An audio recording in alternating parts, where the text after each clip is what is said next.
క్రీస్తు పేరుతో ప్రతి వందనాలు. ఎలా ఉన్నారండి? బాగున్నారా? వేసినాడు చెప్పండి ఒకరు చెప్పున్నారా? చాలా లేట్ అయిపోయింది. మనము 1:45కే ప్రారంభించుకోవాలా. 20 నిమిషాలు లేట్ అయింది. ఈ 20 నిమిషాలు మనం తర్వాత ఎక్స్ట్రా వాడుకుందాం. హల్లెలూయా. ఈరోజు మన వాగ్దానం చూశారా? గ్రూప్లో ఎవరు చూడనట్టయితే నేనైతే చూశాను, నాకు తెలుసు. ఆదికాండం 50:21. ఆదికాండం 50:21 ఒకసారి చదువుకొని ప్రార్థన చేసుకొని ముందుకెళ్దాం. ఆదికాండం 50:21. ఈరోజు స్పెషల్ ఏంటంటే 3వ కాబట్టి భయపడకుడి, నేను మిమ్మల్ని మీ పిల్లలను పోషించదని చెప్పేదను. వారిని ఆదరించి వారితో ప్రతిగా మాట్లాడలేను. చాలా హల్లెలూయా. దేవుని నామానికి మేము కలుగును గాక. మరి యోసేపు వారి అన్నతో మాట్లాడుతున్నాడు. యోసేపును ఏం చేశారో మీ అందరికీ తెలుసు, తెలియని వారు ఎవరు లేరు.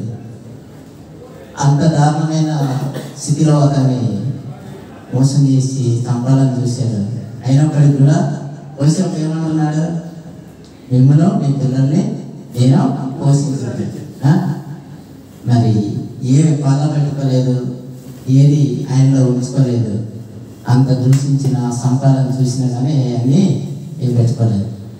మనం కూడా ఏం చేయాలంట? పిడి చేసిన వారికి మేలు చేయాలి. యోసేపు ఏం చేశాడు? అదే చేశాడు. మనం అదే రీతిగా ఉందామని అనుకుంటున్నావా? అంటారా? అలాగే కీడు చేసిన వారికి మేలు చేయాలి. మనం కూడా కీడు చేయకూడదు. అలాంటి పెడితే మనం ఎదిరేసి తిట్టకూడదు. యోసేపు అదే చేశాడు, ఏమి చేయలేదు. దేవుడితోనే ఏం చేశాడు? ఆయన దేవునికి అప్పగించాడు, దేవునికి మొరపెట్టుకున్నాడు. అందుకే దేవుడే ఆయనని ఎక్కడైతే అవమానపడ్డాడో, ఎక్కడైతే ఆ దేశం తీసుకెళ్ళి అమ్మబడ్డాడు, అక్కడ స్త్రీ దగ్గర కూడా అవమానపడ్డాడు. మరి అక్కడే రాజుగా ఉండి ఎవరైతే ఆయన్ని చంపాలనుకున్నారో వారికే నేను మీ పిల్లలకు కూడా సాయం చేసేదనని చెప్తున్నాను. మనం కూడా అలాగే ఉన్నామని దేవుని దగ్గర ఒప్పుకుందాం. ఎవరిని విమర్శ చేయొద్దు. మనల్ని తిట్టిన వారిని కూడా మనం తిట్టొద్దు. సాధ్యమైతే దేవునికి అప్పగించాలి. ఈరోజు 3వ వారం, ప్రతి 3వ వారం స్త్రీల కృతజ్ఞత కూడిక జరుపుకుంటాం. స్త్రీలందరూ అలాంటిగా ఉన్నారా? హల్లెలూయా. స్త్రీల బేసిన కూడిక కాబట్టి అందరూ కూడా ఎవరు మౌనంగా ఉండద్దు. స్త్రీలు వాడబడాలా. అన్ని రంగాలలో స్త్రీలు ముందుగా ఉన్నారు. వాక్య పరిచర్యలు కూడా ఇప్పుడు స్త్రీలు ముందుగానే ఉన్నారు. స్త్రీలు ఘనంగా వాడబడాలని ప్రార్థన చేద్దాం. వారం ప్రార్థన చేసుకొని ముందుకెళ్తాం. మనస్ఫూర్తిగా స్తోత్రం ప్రభువా, మహోగనుడ, మా రాజ్య మా కోట నేనైనా నీ ఘనమైన శ్రేష్టమైన నామానికి లెక్కలేని స్తుతులు చెల్లిస్తున్నాం ప్రభువా. ఇదిగో తండ్రి, ఈ దినము మాకు ఇచ్చినందుకు నీకు వందనాలు. లెక్కలేని స్తుతులు చెల్లిస్తున్నాం ప్రభువా. ఎవరికి లేని ధన్యత మాకు ఇచ్చినందుకు నీకు వందనాలు ప్రభువా. ఈ టైం లేక, ఈ సమయం లేక, నేను శుద్ధించలేక ఎంతో మంది నేను ఆగిపోయి ఉన్నారు. వారికి సాయం దయచేయండి. వారు రావడానికి సాయం దయచేయండి. ఇదిగో తండ్రి, ఇంకా రాలేకున్న బిడ్డల గురించి మీరు మాట్లాడండి తండ్రి. ఎంతో ఆగిపోయారో తెలియదు ప్రభువా. మీ సిద్ధమైతే రాత్రి కాల సమయంలో వారితో మాట్లాడండి. అందరినీ మీ మందిరానికి నడిపించండి నాయన. మారు మనసు దయచేయండి నాయన. నీ రక్షణలో నాయన, నీ దయలో అందరూ మారు మనసు పొంది నీ పరలోక రాజ్యానికి చేరడానికి సాయం దయచేయండి ప్రభువా. ఇదిగో ట్రాన్స్పోర్ట్ ఇస్తున్న బిడ్డలు దీవించండి తండ్రి. వారి ఆహారం చుట్టూ మీ అగ్నికం చేయండి నాయన. ఒక మార్గ మధ్యంలో వస్తున్న వారిని కూడా మీరు త్వరగా రావడానికి సాయం చేయండి. ఇదిగో ప్రభువా, ఈ ప్రారంభం మొదలుకొని ఆఖరి వరకు మా మధ్యలో ఉండి మీ పరిశుద్ధ ఆత్మ నుంచి మీరే ముందుండి నడిపించమని అడుగుతున్నాం ప్రభువా. ఇదిగో పాటలు పాడుతున్న బిడ్డ మీరు మంచి సరాలుగా ఇచ్చేయండి. కీర్తన చదువుతున్న బిడ్డ మీరున్నాను నాయన. వాక్యం ఎత్తుకొని నీ సేవకురాలు నాయన ఎవరినైతే నిలబెట్టుకున్నావో ఆమెలో మీ పరిశుద్ధాత్మ నుంచి మాట్లాడించి మాకందరికీ ఆహారంగా నాయన నీ వాక్యాన్ని ఎగదడానికి సాయం ఇచ్చి నాయన ఈ ప్రారంభం మొదలుకొని ఆఖరి వరకు మీరే ఉండి మాట్లాడమని నేను యేసు క్రీస్తు నామములో అడుగుతున్నాం తండ్రి. ఆమేన్. హల్లెలూయా. ఈ కొద్ది సమయం గాయత్రి వచ్చి చదువుతారు.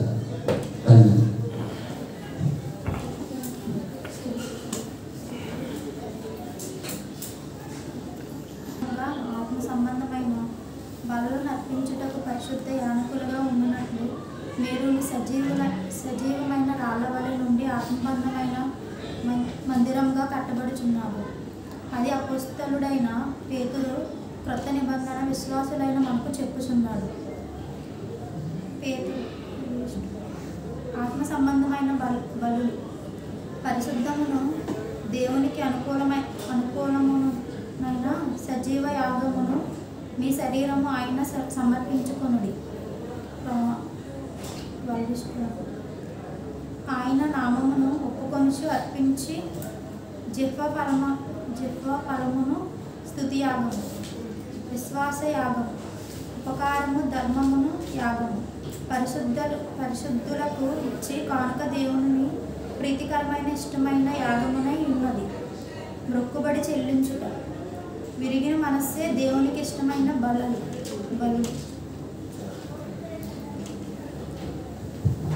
హల్లెలూయా. విరిగిన మనస్సే దేవునికి ఇష్టమైన బలి. నీ స్తుతులు చాలా చక్కగా చదివిన గాయత్రి ప్రత్యేక వందనాలు తెలియజేస్తూ ఈ సమయాన్ని క్వాలిటీ వారికి ఇచ్చేద్దాం. క్వాలిటీ వారు వచ్చి పాట పాడతారు. రమేష్.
స్తోత్రం స్తోత్రం కౌగిలిలో దాచితివి స్తోత్రం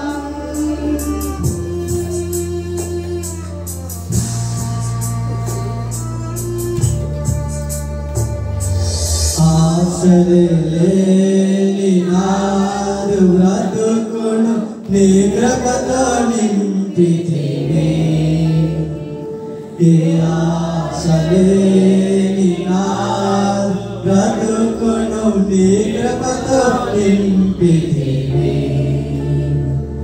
నీవు చూపిన ప్రేమను పాడగా పదములు సరిపోవు తండ్రి నీవు చూపిన ప్రేమను పాడగా పదములు సరిపోవు తండ్రి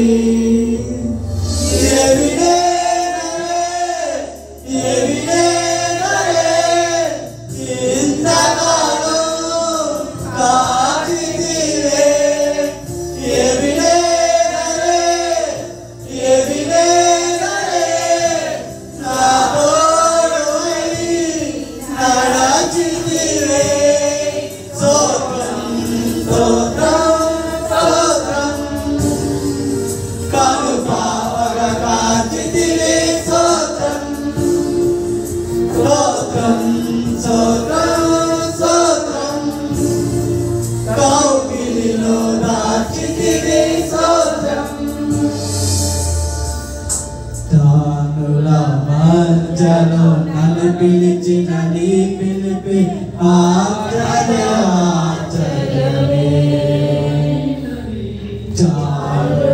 మధ్యలో నన్ను పిలిచిన నీ పిలిపి ఆశ్చర్యమే నీ మాత్రమే కానీ కాదు స్తోత్రం కేవలం నీ కృపయే స్తోత్రం నీ పాత్రనే కానీ కాదు స్తోత్రం కేవలం నీ కృపయే స్తోత్రం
Hallelujah.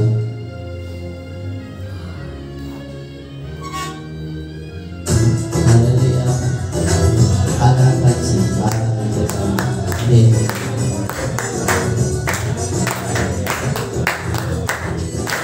Hallelujah. Dewa, amat Tuhan ya.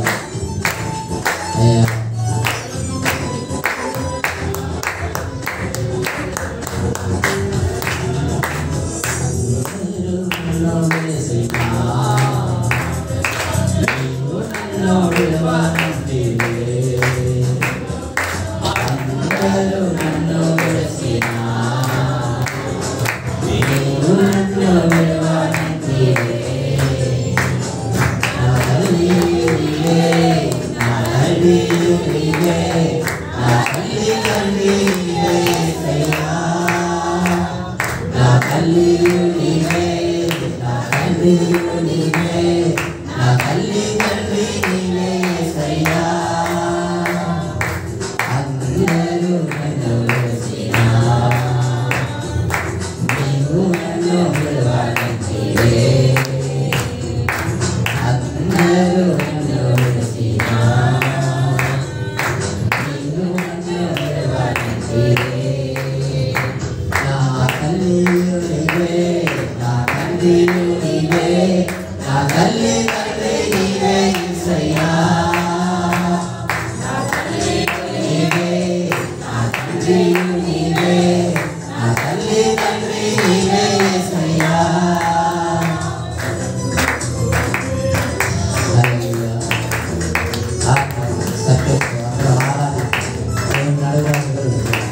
అయ్యా మా పట్ల ఏ ఉద్దేశం కలిగి ఉంది అయ్యా ఎందుకు విద్య మమ్మల్ని ఇక్కడ నిలబెట్టుకున్నావు మా దగ్గర ఉండండి అయ్యా అయ్యా ఆయన ఆశ కలిగి వచ్చిన ప్రాణం తృప్తిపరిచి పంపించు లోకము నన్ను విడిచినా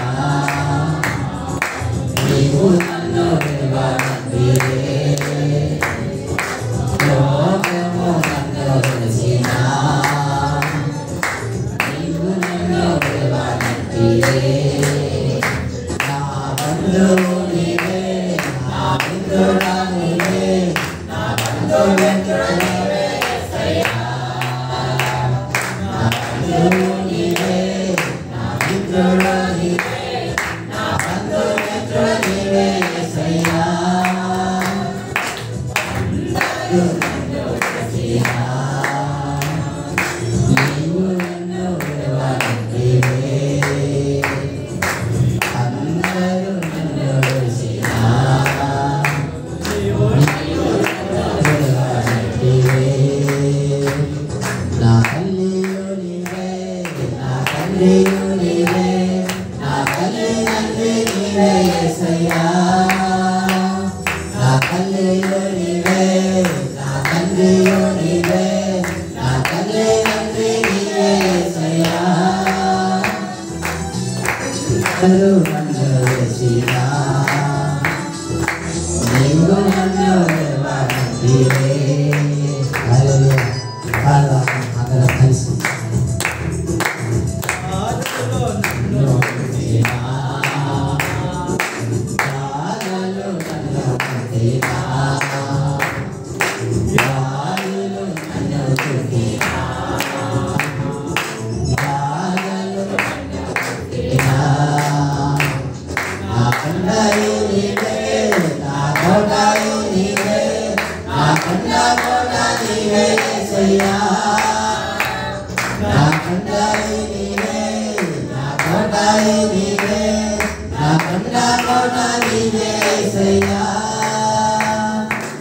అందరూ నన్ను విడిచినా నీవు నన్ను విడవనంటివే అందరూ నన్ను విడిచినా నీవు నన్ను విడవనంటివే నా తల్లియు నీవే నా తండ్రియు నీవే నా తల్లి తండ్రి నీవే యేసయ్యా నా తల్లియు నీవే నా తండ్రియు నీవే నా తల్లి తండ్రి నీవే యేసయ్యా అందరూ నన్ను విడిచినా నీవు నన్ను విడవనంటివే అందరూ నన్ను విడిచినా నీవు నన్ను విడవనంటివే అందరం కలిసి మళ్ళీ అందరూ నన్ను విడిచినా నీవు నన్ను విడవనంటివే నా తల్లియు నీవే నా తండ్రియు నీవే నా తల్లి తండ్రి నీవే యేసయ్యా నా తల్లియు నీవే నా తండ్రియు నీవే నా తల్లి తండ్రి నీవే యేసయ్యా అందరూ నన్ను విడిచినా నీవు నన్ను విడవనంటివే అందరూ నన్ను విడిచినా నీవు నన్ను విడవనంటివే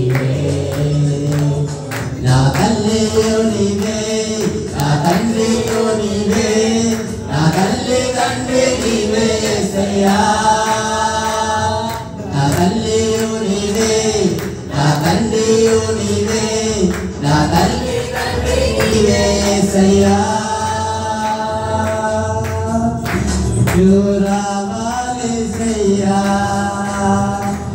నువ్వు రావాలి యేసయ్యా.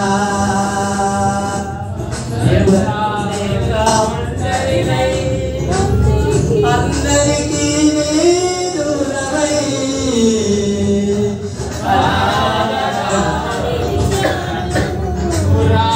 నిలిచాను.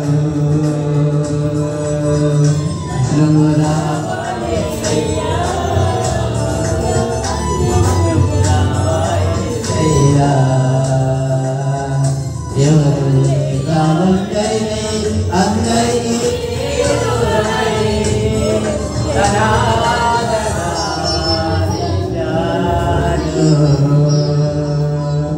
నువ్వు రావాలి యేసయ్యా, నువ్వు రావాలి యేసయ్యా. స్నేహితులను నమ్మాను చేశారు, బంధువులను చేశారు. స్నేహితులను నమ్మాను ద్రోహం చేశారు, బంధువులను నమ్మాను మోసం చేశారు. యేసయ్యా, నువ్వు రావాలి యేసయ్యా. ఎవరు లేక ఒంటరినై, అందరం చెప్తాం. ఎవరు లేక ఒంటరినై అందరికీ దూరమై అనాథగా నిలిచాను. నువ్వు రావాలి యేసయ్యా, నువ్వు రావాలి యేసయ్యా. మళ్ళీ చెప్తాం. అందరికీ దూరమై అనాథగా నిలిచాను. నువ్వు రావాలి యేసయ్యా, నువ్వు రావాలి యేసయ్యా. అయ్యా నువ్వు రావయ్యా, మా మధ్యలోకి రావయ్యా. తండ్రి నువ్వు రావాలయ్యా, పరిశుద్ధాత్మతో రావాలయ్యా. అయ్యా నీ జనాల మీద పరిశుద్ధాత్మను కుమ్మరించండి ఇదిగో తండ్రి. యేసయ్యా అందరూ మమ్మల్ని విడిచిన నీవు నన్ను విడివదలావు తండ్రి. ఈ మనసులో వదిలేస్తారు తండ్రి. నాయన ఈ మనసులో నాయన చిన్న ప్రేమ నాయన ఇంతలో వచ్చి అంతలో మాయమైతుంది నా ప్రభువా. తండ్రి నీ ప్రేమ ఎప్పుడు ఎల్లప్పుడూ మాతోనే ఉంటుంది నాయన. అయ్యా మేము కింద చూడకుండా పైన వెతకడానికి సాయం దయచేసి నా ప్రభువా. ఎవరు లేక ఒంటరినై అందరికీ దూరమై అనాథగా నిలిచాను. నువ్వు రావాలి యేసయ్యా, నువ్వు రావాలి యేసయ్యా. అయ్యా నీ ఆత్మని కుమరించండి, పరిశుద్ధాత్మతో నింపండి నాయన. పది బిడ్డలు అయ్యా ఏ బిడ్డ ఏ నిమిత్తం వచ్చారో నాయన నిండుగా మెండుగా దీవించి పంపించండి బాబా. ఇదిగో నాకు యేసయ్యా తండ్రి ఇది మొదలుకొని నాయన ఆఖరి వరకు మా మధ్యలో మీరే నాయన నడిపించమని తండ్రి. పరిశుద్ధాత్మ ఇక్కడ ఉంచమని యేసు పరిశుద్ధ నామములో అడుగుతున్నాం తండ్రి. ఆమేన్. హల్లెలూయా, హల్లెలూయా.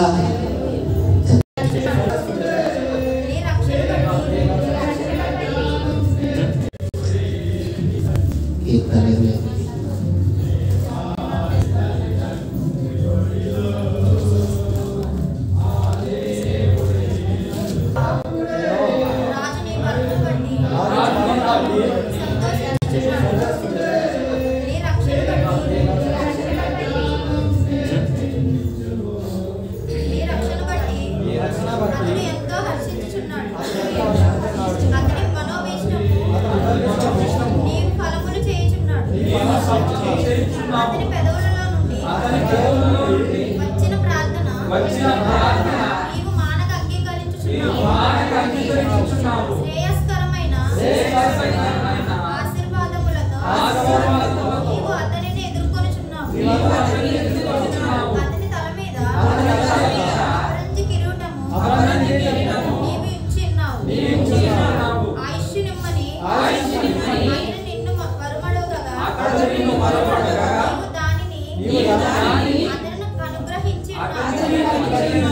సదాకాలము దీర్ఘాయువు నీవు దయచేసి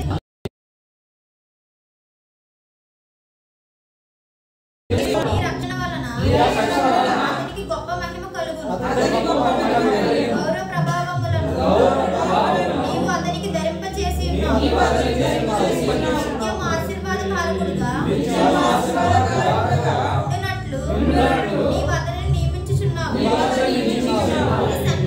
నీ సన్నిధిని సంతోషముతో ఉల్లసింపజేయుచున్నావు. యాలయనగా రాజు యెహోవా యందు నమ్మకం ఇచ్చుచున్నావు. సర్వోన్నతుని కృపచేత అతని కదలకుండా నిలుచుచున్నావు. నీ హస్తము నీ శత్రువులందరినీ చిక్కించుకొనును. నీ దక్షిణ హస్తము ద్వేషించు వారిని చిక్కించుకొనును. నీ ప్రత్యక్షమైనప్పుడు వారు అగ్నిగుండం వలె అవుదురు. తన కోపము వలన వారిని నిర్మూలన చేయు.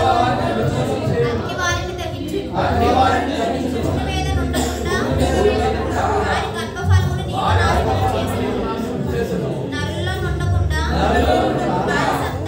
వారి సంతానమును నశింపజేసెదవు. వారు నీకు కీడు చేయవలెనని ఉద్దేశించిరి.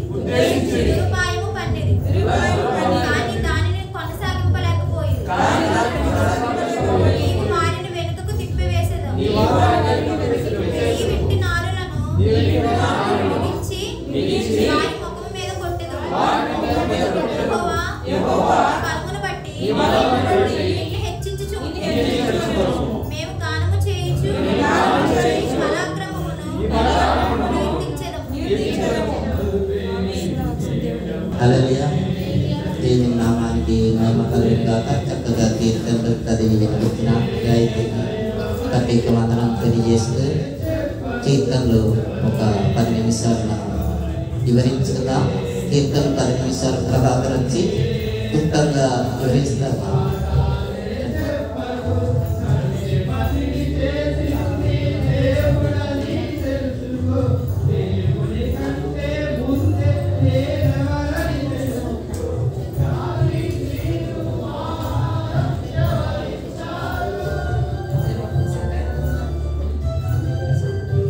ముందుగా దేవునికి నమస్కరిస్తున్నాను. ఆత్మీయ తల్లిదండ్రులు మీ అందరికీ నా హృదయపూర్వక చాలా సంతోషం. సో మనం స్టార్ట్ చేసుకునే ముందు ఏదైనా కానీ మనం స్టార్ట్ చేసుకున్నప్పుడు మనకు కొన్ని షరతులు అనేది వర్తిస్తాయి, అంతే కదా. సో ఆ షరతులు నేనైతే మేము అక్కడ చర్చ్లో ఎక్కడైతే విజయవాడలో మేము అంటే ఇచ్చేస్తున్నామో అక్కడ నేను ఫస్ట్ స్టార్ట్ చేసేటప్పుడు ముందు 3 షరతులు మ్యాండేటరీగా చెప్తాను. ఏంటి అంటే వాక్యం చెప్పేటప్పుడు ఏకాగ్రతగా మీరు వినాలి, ఫస్ట్ షరత్. రెండోది మీరు ఒకవేళ ఫోన్లు ఏమైనా తీసుకొస్తే సైలెంట్ మోడ్లో పెట్టేసేయండి. తర్వాత మూడోది ఏంటి అంటే మూడో షరత్తు చెప్పిన మాటలు శారీరకమైన పోషణ కాకుండా ఆత్మీయ ఎదుగుదలకు తీసుకునేటట్టయితే మీరు కూర్చున్న స్థలాల్లో నేను చెప్పే వాక్యం జాగ్రత్తగా వినండి అని చెప్పేసి 3 షరతులు చెప్తాను. ఈ 3 షరతులు వాళ్ళు అంగీకరిస్తే నేను ముందుకెళ్తాను. లేదు అన్నప్పుడు ఆ షరతులు అంగీకరించిన వారు గడదాడి పెట్టండి. సో మన ఈ 3 షరతులు జాగ్రత్తగా తీసుకుని మన దేవుని వాక్యం విందాం. సో ఈరోజు మనకి ఎవరైతే సిస్టర్ చదివారో 21 కీర్తన, అసలు ఆ కీర్తన మనం అంటే అసలు ఏదన్నా మనం చదివేటప్పుడు దాని గురించి బేస్ తెలుసుకోవాలి.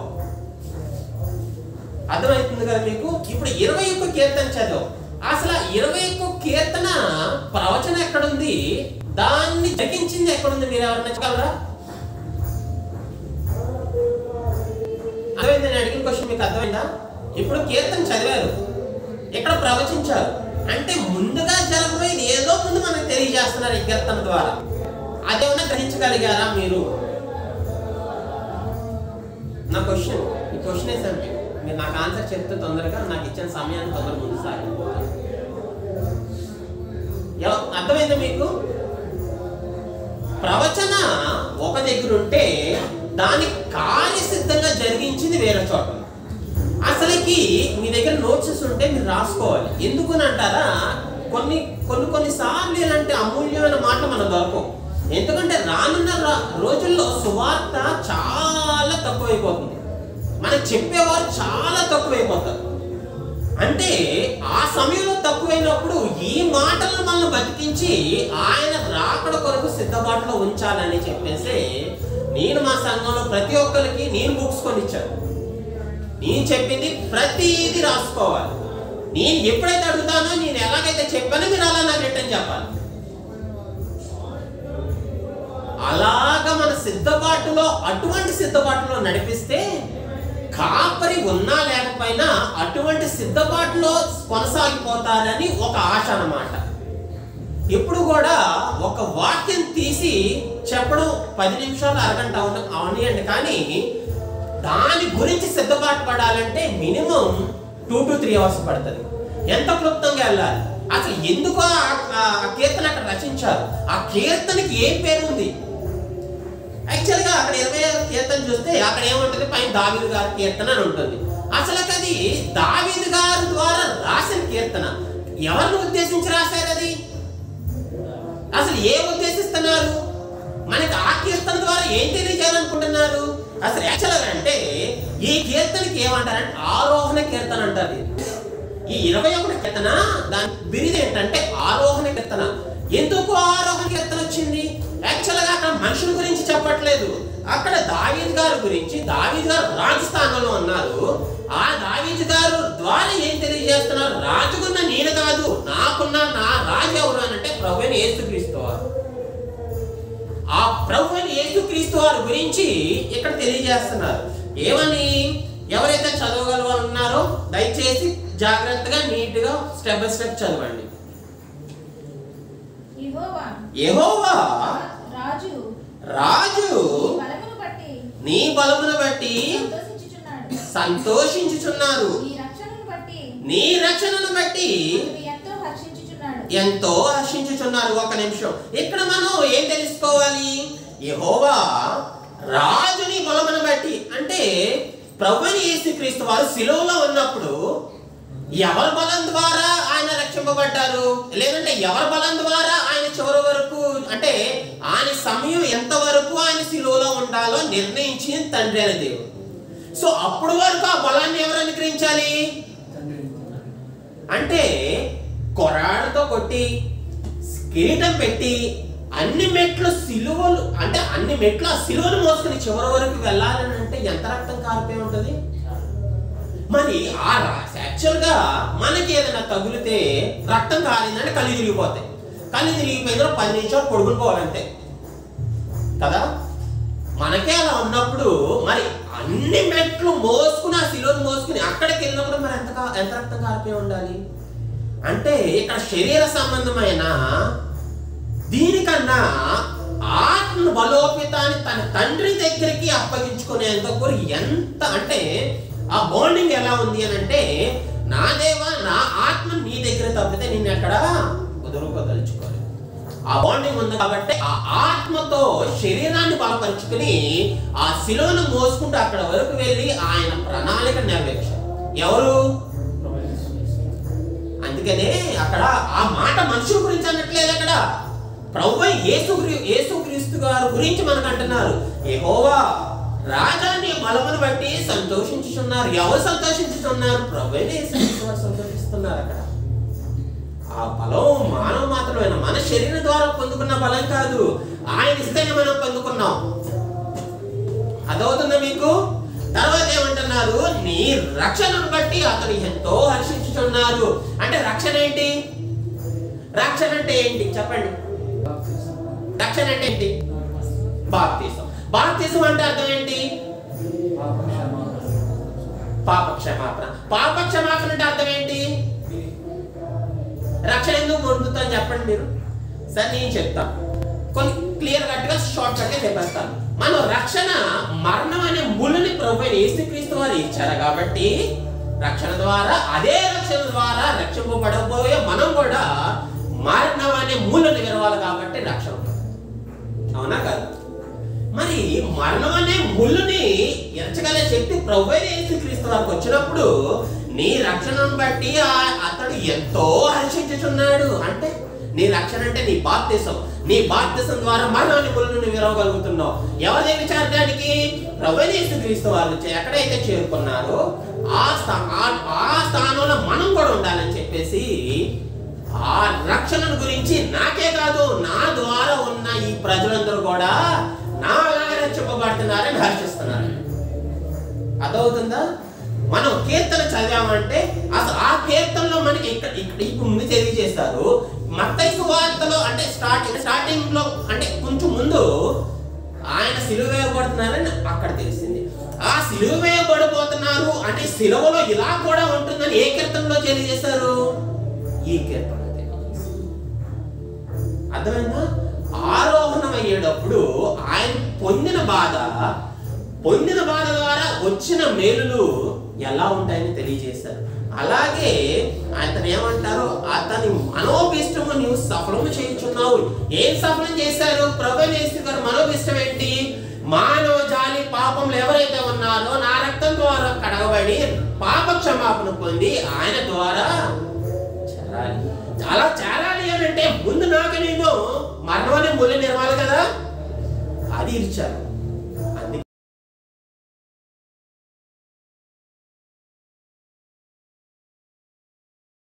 తల మీద అపరంజి కిరీటం నీవు ఉంచి ఉన్నావు. అపరంజి కిరీటం ఇక్కడ అంటే సంఘానికి శిరస్సు ఎవరు? క్రీస్తు. క్రీస్తుకు కిరీటం ఏంటిది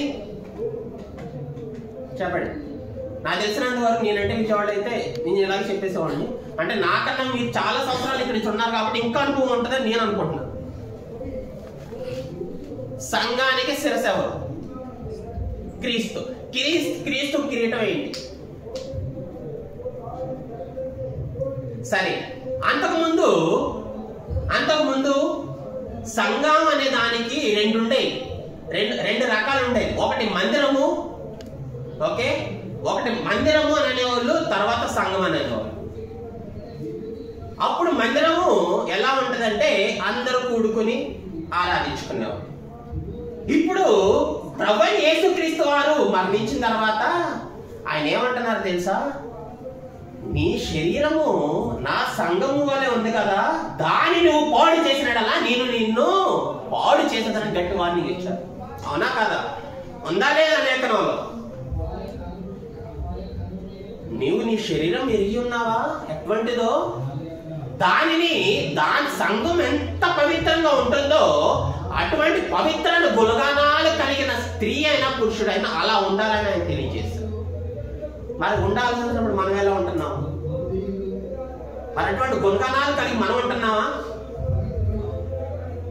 సో అతని తర్వాత ఏమంటున్నారు? శ్రేయస్కరమైన ఆశీర్వాదంతో నీవు అతన్ని ఎదుర్కొనిచున్నావు. అతని తల మీద అపరంజం కిరీటం ఉంచి ఉన్నావు. ఇవన్నీ చదువుకుంటే అయితే అసలు చాలా ఎక్స్ప్లెనేషన్, చాలా ఎగ్జాంపుల్స్ వస్తాయి. నాకు ఇచ్చిన సమయం కొంచెమే కాబట్టి ఆయన ఏమంటున్నారు? ఇంకొకటి ఏంటనంటే, అలాగే 9వ చదవండి, 9వ వచనం చదవండి. నీవు ప్రత్యక్షమైనప్పుడు వారు అగ్నిగుండంలో అవుదురు. ఎందుకు అవుతారు? ఎందుకన్నారు అన్నమాట అక్కడ?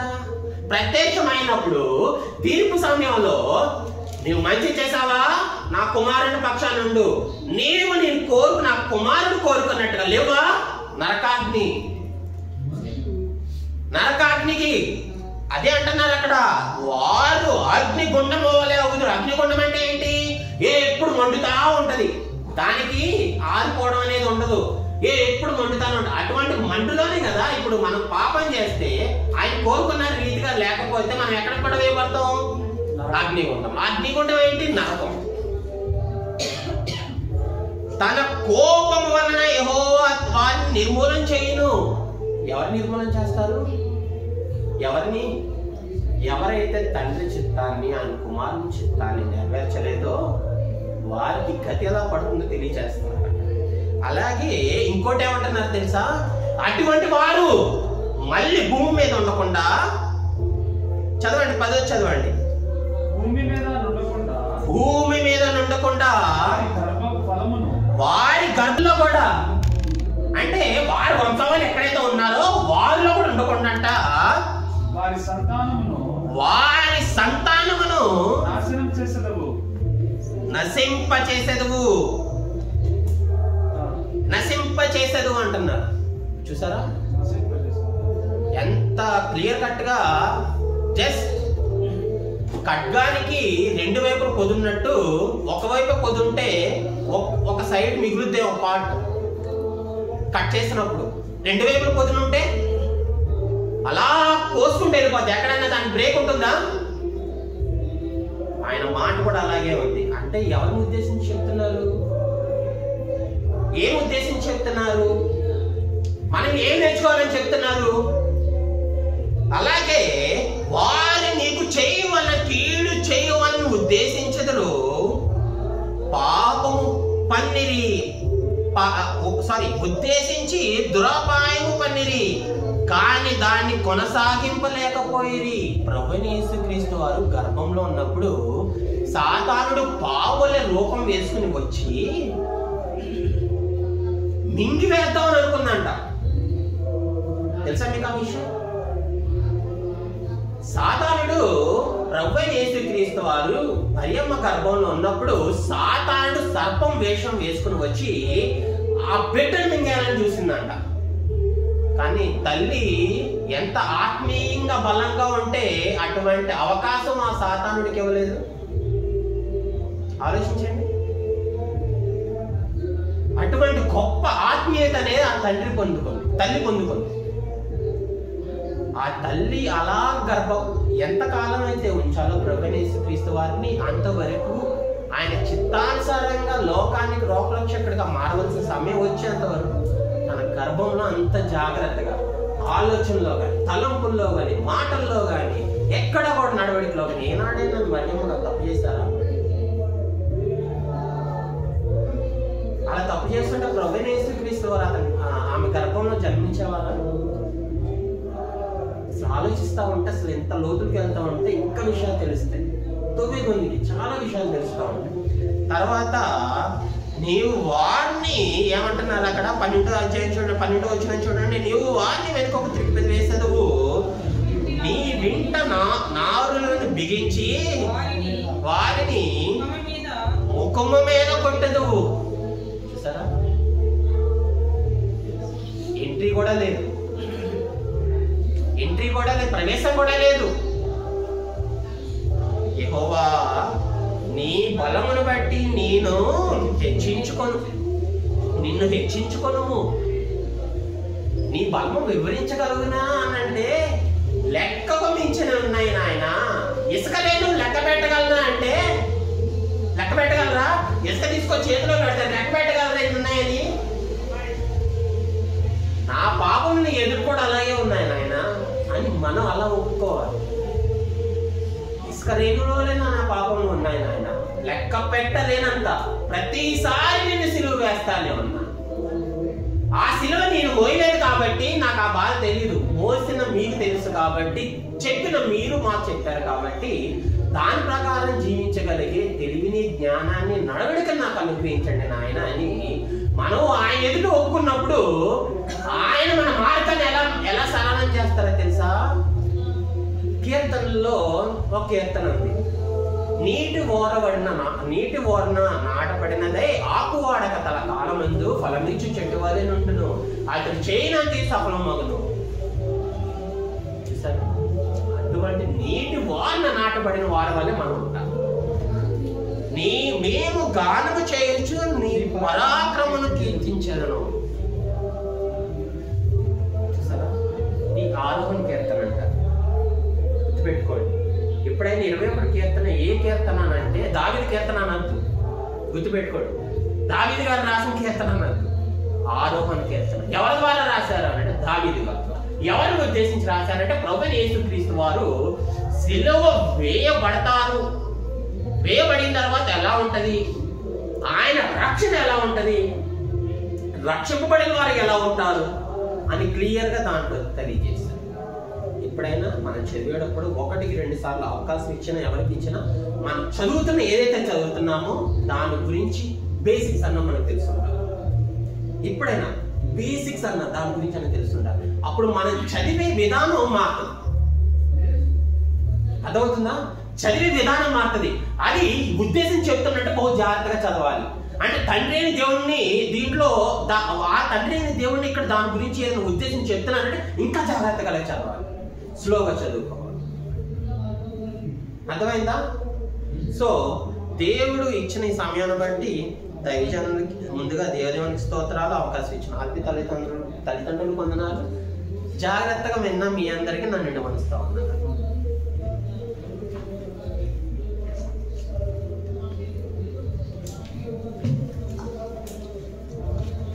హల్లెలూయా. దేవి నామానికి మహిమ కలుగును గాక. చక్కగా కీర్తన భాగాన్ని మనకు ఎంతో చక్కగా వివరించిన ప్రభాకర్ గారికి ప్రత్యేక వందనాలు తెలియజేస్తూ సమయం పరిచుకోకుండా మనం ఇంకా వాక్యానికి సమయం ఇద్దాం. వాక్యం కంటే ముందు సాక్ష్యాలు, దేవుడు చేసిన కార్యాలు, మేలు జ్ఞాపకం చేసుకోవాలి. ఏమైనా ఉంటే సాక్ష్యాలు చెప్పండి. రమణాల సాక్ష్యాలు ఉత్తమంగా 2 నిమిషాలు, 2 నిమిషాలు. ఎవరు లేనట్టయితే ఒక ప్రత్యేక పాట పాడుకొని వాక్యానికి సమయాన్ని ప్రత్యేక పాట ఎవరు ఆసక్తి ఉన్న వాళ్ళు స్త్రీలు పాడతారా? ఎవరు లేరా? మనసులు ఎత్తిపోకుండా నా ప్రభా అయ్యా మేము నిలకడగా ఉన్న నా ప్రభా వాక్యం గ్రహించే గ్రహకరులను దయచేయండి ప్రభా.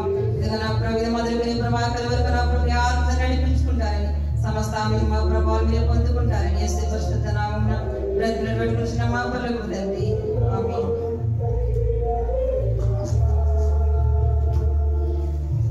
హల్లెలూయా. దేవుని నామానికి మహిమ కలుగును గాక. చక్కగా ప్రార్థించిన రంగకుమార్ గారికి ప్రత్యేక వందనం తెలియజేస్తూ ఈ సమయాన్ని దేవుడు మనతోని ఏం మాట్లాడుతున్నాడో చక్కగా విందాం. సమయాన్ని చిల్ల గారికి అప్పగిద్దాం. చిల్ల గారు వచ్చి మనకు వాక్యాన్ని అందిస్తారు.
మీకు నచ్చిన పాత్రముగా నన్నెత్తి మీరు వాడుకోండి ప్రభా. నేను తగ్గించబడాలి, మీరు హెచ్చించబడాలి. అన్ని స్తుతి ఘనత మహిమ అన్ని కూడా మీకే చెల్లించుకుంటూ నజరేయుడైన యేసుని నామములో అడిగి వేడుకొని పొంది ఉన్నాము తండ్రి. అన్నమాట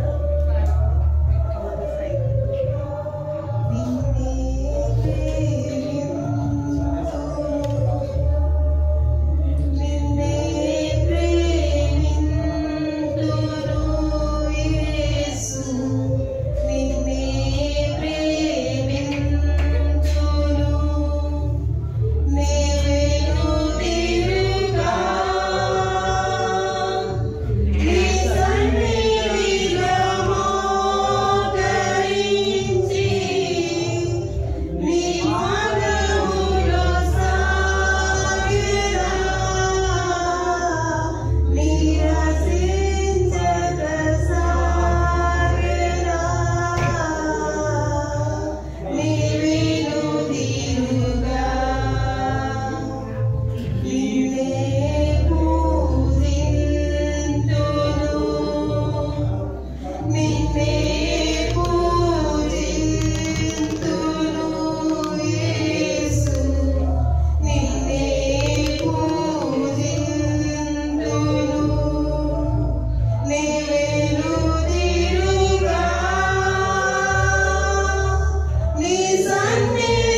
చెల్లించుకుంటున్నాను. ఈ అవకాశం ఇచ్చిన పాస్టర్ గారిని బట్టి పాస్టర్ గారికి కూడా నా ప్రత్యేకమైన వందలు. కూడి వచ్చిన మీ అందరికీ కూడా నా వందనాలు తెలుపుకుంటున్నాను. హల్లెలూయా హల్లెలూయా. అందరూ కూడా యాక్టివ్ గా ఉండాలి. ఇక్కడ వచ్చి మనం దేవుని ఆరాధించుకోవడానికి, ఆయన అమూల్యమైన మాటల్ని మనం వినడానికి. హల్లెలూయా. ఎవరు కూడా పరధ్యానంతో ఉండకూడదు. ఎందుకంటే ఈ మాటలు సహోదరుడు చెప్పినట్లు కొద్ది రోజులైతే మనకు దొరకబట్టి ఈ మాటల్ని ఇప్పుడే మనం మదిలో బదిలిపరుచుకుంటే మాత్రమే బైబిల్ లేని కాలంలో, వాక్యము మనకి కొదువైన కాలంలో కూడా దాన్ని నమలు వేసుకోవడానికి అది ప్రయోజనకరంగా ఉంటుంది. ఏమి వచ్చినా ఏమీ లేకపోయినా మన జీవితంలో మనం తిరిగి వెళ్ళిపోకూడదు. క్రీస్తు కోసం జీవించే వాళ్ళగా మనం ఉండాలి. క్రీస్తుకై మరణించే వాళ్ళగా కూడా మనం ఉండాలి. హల్లెలూయా. దేవుని నామానికి మహిమ కలుగునుగాక. ఈ సమయంలో యాక్చువల్గా మన సతీష్ అన్న గారు 2 రోజులకు ముందు సిస్టర్ ఈరోజు స్త్రీల గుడిగా ఉంది, మీరు రాగలుగుతారా అట్లని అడిగినప్పుడు నేను రావాలన్నా వద్దా అని ఆలోచించుకుంటున్నాను. కానీ నేను ప్రార్థనలో ఆ మాటల్ని పెట్టుకొని ప్రార్థన చేస్తుండగా దేవుడు రెగ్యులర్గా చదువుకునే బైబిల్లోనే దేవుడు కొన్ని మాటల్ని నాకు తెలిపాడు. అది నన్ను చాలా అట్రాక్ట్ చేసింది. హల్లెలూయా. యెజేకియలు గ్రంథము 33వ అధ్యాయాన్ని ఒకసారి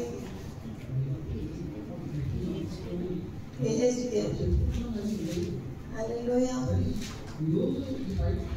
యెహెజ్కేలుని దేవుడు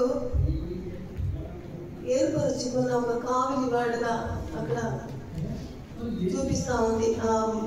యెహెజ్కేలు గ్రంథం 33వ అధ్యాయంలో హల్లెలూయా. దేవుడు నిర్మించిన కావలివాడు, యెరూషలేము మీద ఒక కావలివాడు ఉండాలని దేవుడు అనుకున్నాడు. హల్లెలూయా. ఇప్పుడు మనం కూడా ఎన్నో రకాలుగా మారు మనసు పొంది బాప్తిసం తీసుకున్నాము, కానీ మనలో నిజమైన మారు మనసు అన్నది లేదు. మన జీవితానికి ఒక కావలి కావాలి, మన నేత్రానికి ఒక కావలి కావాలి, మన హృదయానికి ఒక కావలి అనేది కావాలి. అప్పుడు ఆ కాలంలో కల్దీయ దేశంలోనికి యూదుల్ని జరపట్టుకొని వెళ్ళిన ఒక సందర్భం. అక్కడ వెళ్ళిన వాళ్ళు మనకి దానియేలు, షడ్రక్, మేషక్, అబేద్నెగో వాళ్ళు కూడా అక్కడికి వెళ్ళి ఉన్నారు. అక్కడికి వెళ్ళి వాళ్ళు దేవునికి భయపడే వాళ్ళుగా ఉన్నారు. కాబట్టి ఆ రాజుకళ్ళలో వాళ్ళకి దయ కలిగింది. అప్పుడు వాళ్ళకి ప్రత్యేకమైన కల్దీయ భాషలన్నీ కూడా నేర్పించి వాళ్ళ ఉన్నత స్థలముల్లో వాళ్ళని కూర్చోబెట్టారు. అప్పుడు వీళ్ళందరూ మంచి స్టేటస్ లో ఉన్నారు. ఎవరు మరి దానియేలు, షడ్రక్, మేషక్. అప్పుడు వాళ్ళకి దేవునికి ఆరాధన చేసుకోవాలి, దేవుని మేము స్తుతించుకోవాలి అన్న ఆశ వాళ్ళ కలిగి రాజు దగ్గరికి వెళ్ళి అడుగుతారు, మేము ఇలా యాజకుల్ని మా యూదయ దేశంలో నుంచి తీసుకొని రావాలని అనుకుంటున్నాము, దానికి పర్మిషన్ ఇవ్వండి అంటే అప్పుడు ఈ యెహెజ్కేలు ఈ బబులోను దేశానికి రప్పించబడతాడు. హల్లెలూయా. ఇజ్రాయేలీ దేశానికి కావలివాడుగా దేవుడు అతన్ని నిర్మించి ఉన్నాడు.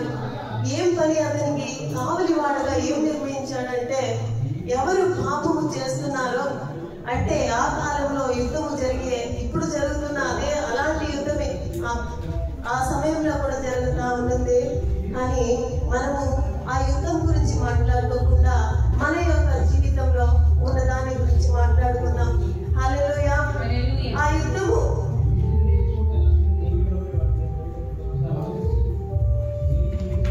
ఒక 2వ వచనం నుంచి ఒకసారి చదివి సహాయం చేయగలరు. 33వ అధ్యాయం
విడిచి వెళ్ళిన ఈ కాపరి వాడిని, యాజకుడిని, సంఘ కాపరి యొక్క రెస్పాన్సిబిలిటీ ఏంటంటే వెతికి పట్టుకోవాలి.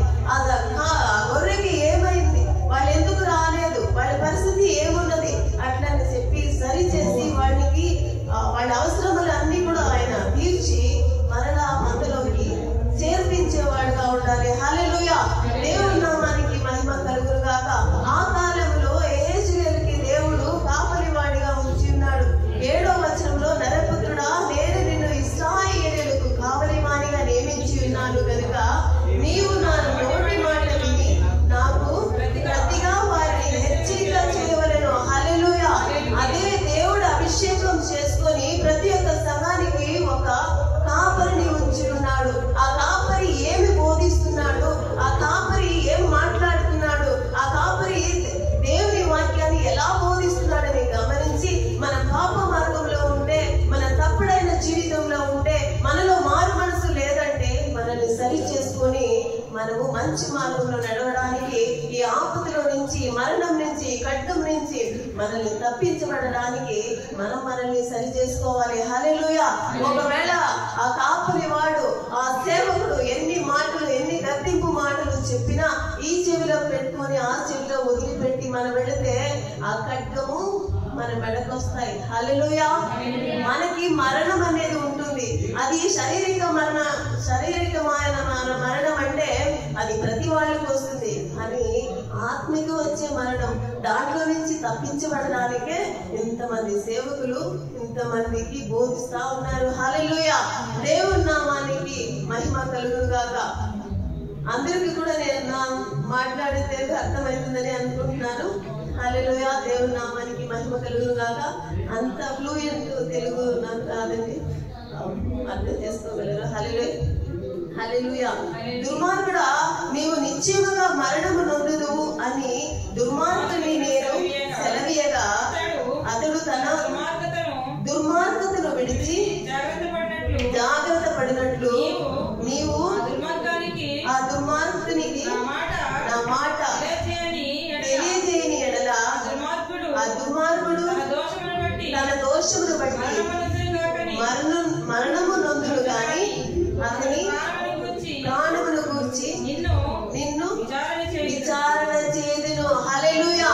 దేవుడు హెచ్చరిస్తున్న ప్రతి మాటని కూడా ఆ సేవకుడు అయిన వాడు ఆ గొర్రెలకి, ఆ విశ్వాసులకి చెప్పకపోతే ఈ విశ్వాసులు ఏమవుతారు? పాపము చేసి పాపములో మరణించినప్పుడు దేవుడు వాళ్ళని ఏం చేయడు. ఆ లెక్కంతా కూడా కాపరి మీద వచ్చేస్తా ఉంటుంది. కాబట్టి కాపులైన వారు కూడా జాగ్రత్తగా ఉండాలి. విశ్వాసులైన వారు కూడా కాపరి చెప్పే ప్రతి మాటకి లోబడి దేవుని మార్గంలో మనం ముందుకు నడిచినప్పుడు ఈ పెద్ద ఆపదలో నుంచి, కష్టం నుంచి, ఈ ఖడ్గము నుంచి తప్పించబడతామని దేవుని యొక్క మాట సెలవిస్తా ఉంది. హల్లెలూయా. మీకు ఏమైనా కావాలండి? దేవుని సన్నిధిలో దేవుడు మాట్లాడుతున్న ప్రతి మాటని నిర్లక్ష్యం చేయకుండా దయచేసి వినాలని మీ అందరికీ కూడా మనవి చేసుకుంటున్నాను. ఎందుకంటే అమూల్యమైన మాటలండి. మనము ఇది ఏం చెప్పాలి, ఒక పుస్తకమే కదా అని మనం అనుకుంటున్నాం.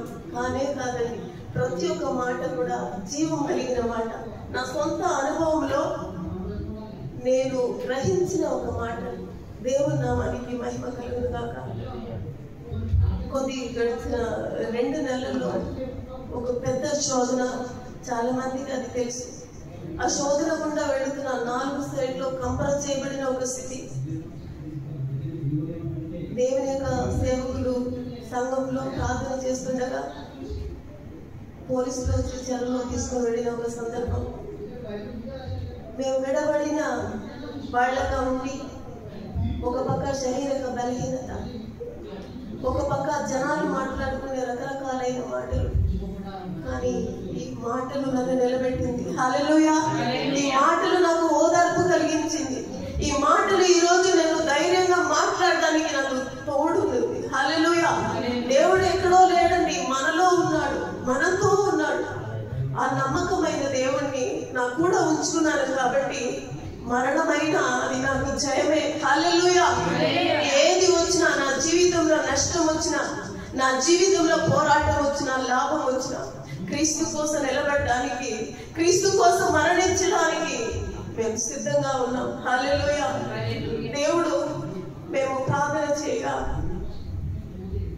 నాతో మాట్లాడిన మాట, నిరీక్షణ కలిగి ఉండి అద్భుత రీతిలో వాడిని బయటకు తీసుకొస్తానన్నాడు. దేవుని చెప్పిన మాట ప్రకారమే మేము ప్రార్థన చేస్తున్నాం.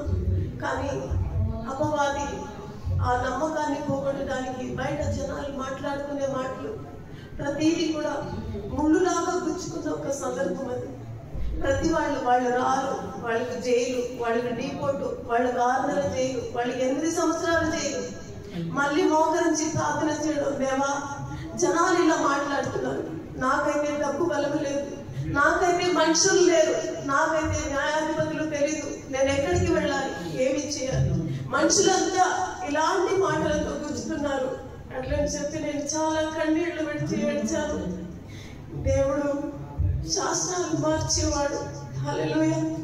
యెషయా 33వ అధ్యాయము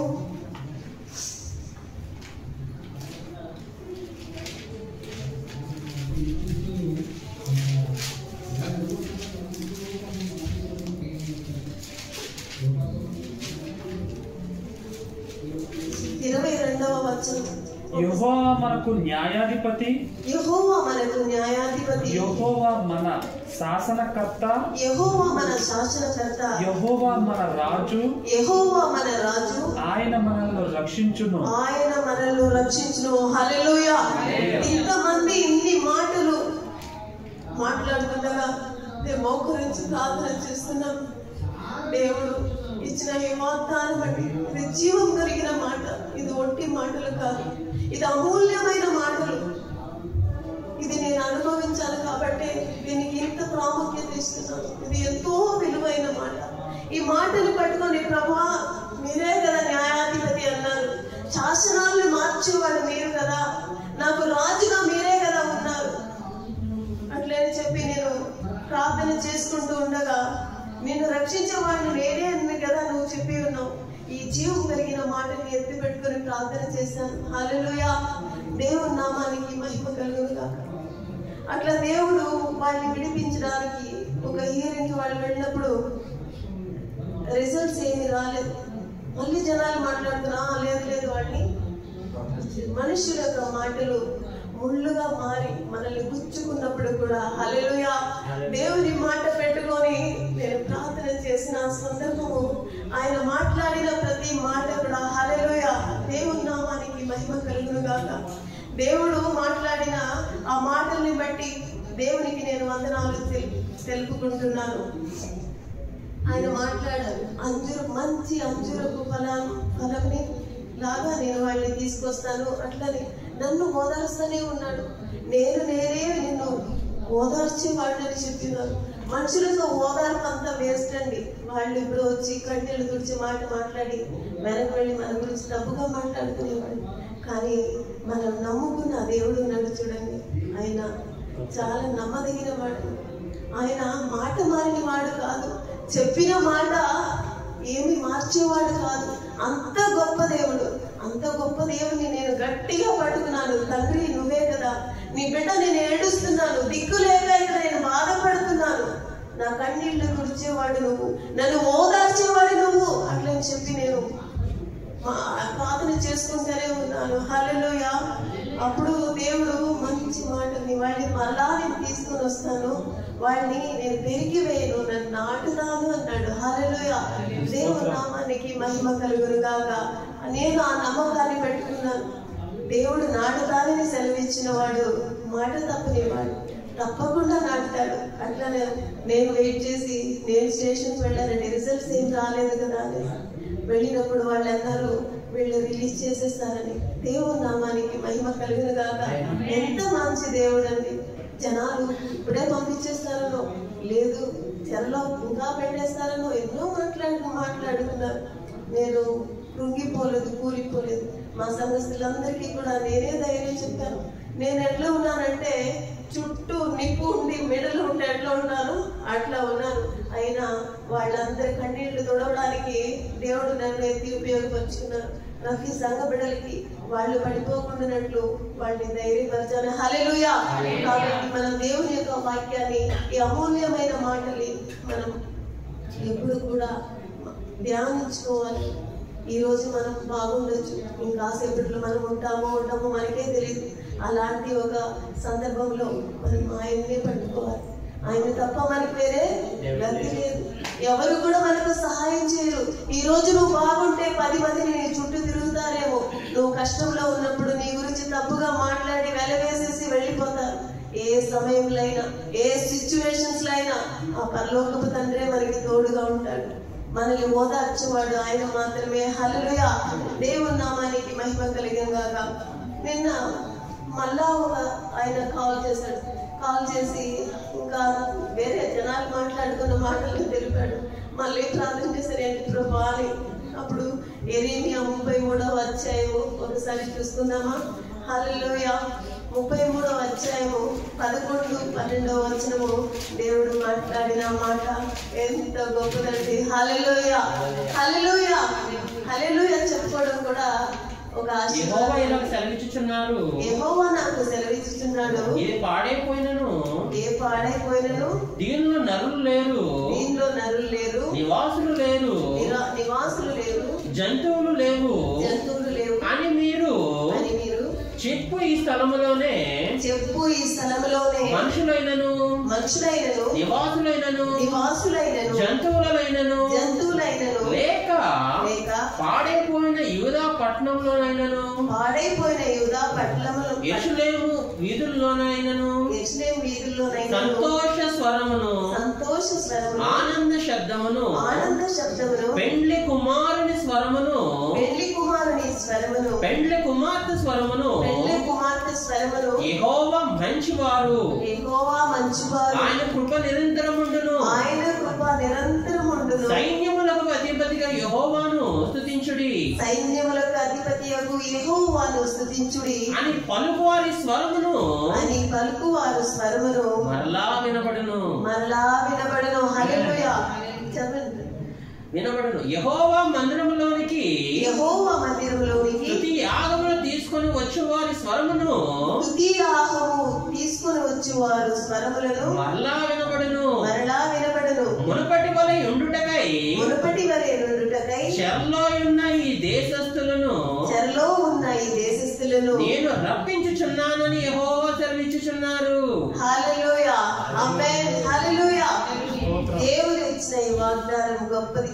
ఎవరు ఏం మాట్లాడుకున్నా అది నేను పట్టించుకోవట్లేదు. దేవుడు ఏం నిర్ణయించాడో దాన్ని మాత్రమే నెరవేర్చగలిగిన వాడు. మనుషుల యొక్క ఆలోచన వేరు, దేవుని యొక్క ఆలోచన వేరు. హల్లెలూయా. దేవుడి యొక్క ఆలోచన చాలా గొప్పదండి. మనం నమ్ముకున్న వాడు ఆసామాసమైన మనిషి కాదు. ఆయన సర్వశక్తి గల దేవుడు. సకల స్థలముల్లో కూడా వ్యాపించువాడు ఆయన. ఆ వ్యాపించు ఆయన్ని మనం ఆరాధించుకోవడానికి ఈ స్థలంలో మనం కూడి ఉన్నాం. హల్లెలూయా. ఆమేన్. ఆ గొప్ప దేవుడిని మనం కలిగి ఉన్నాం కాబట్టి మనం ధన్యులముగా ఉన్నాం. హల్లెలూయా. దేవుని నామానికి మహిమ కలుగును గాక. మనం మళ్ళీ వాక్యానికి వెళదాం. అప్పుడు ఈ యెహెజ్కేలుని దేవుడు సంఘం మీదకి కాపలిగా, అంటే దేశం మీదకి కావలి మనిషిగా ఉంచి ఉన్నాడు. హల్లెలూయా. దేవుడు నిర్ణయించిన కావలి వాడు ఆయన. ఆయన హెచ్చరిక చేయాలి, ప్రజలకి హెచ్చరించాలి. ఖడ్గం వస్తుంది, యుద్ధం జరుగుతూ ఉంది, మీ పైన ఖడ్గం వస్తుంది, మీరేం చేయాలి? తప్పించుకోవడానికి మార్గం ఎత్తుకొని వెళ్ళిపోవాలని. ఈ కాలంలో కూడా సేవకులు ఎంతో చెప్పుకుంటూనే ఉంటారు, ఎన్నో వాక్కులు బోధిస్తూనే ఉన్నారు. కానీ మనము వినగలడానికి మన మైండ్ ని కూడా మనం సంఘంలో ఉంచు. ఏదో వస్తాం, పాడిస్తే సరిపోతుంది అనుకుంటాం, కానుకలు వేస్తే సరిపోతుంది అనుకుంటాం, కానీ మన హృదయము దేవుని వాక్యం మీద మనం పెట్టట్లేదు. మనము దేవుని యొక్క మాటని గట్టిగా పట్టుకోవట్లేదు. ఆ జీవమైన ఈ మాటలకి విలువ మనకు తెలియట్లేదు. అది అనుభవించిన వాళ్ళకే తెలుస్తాయి అది ఎంత అమూల్యమైన మాటలు అనేసి. హల్లెలూయా. ఎంత గొప్ప వాగ్దానములు దేవుడు మనకి ఇచ్చినారు. ఆ వాగ్దానములు ఎన్నో మనల్ని బలపరిచేదిగా ఉంటుంది. ఆయన నామము ఎప్పుడు కూడా జయమిచ్చే నామముగానే ఉంటుంది. హల్లెలూయా. ఎప్పుడు కూడా పాడుకుంటా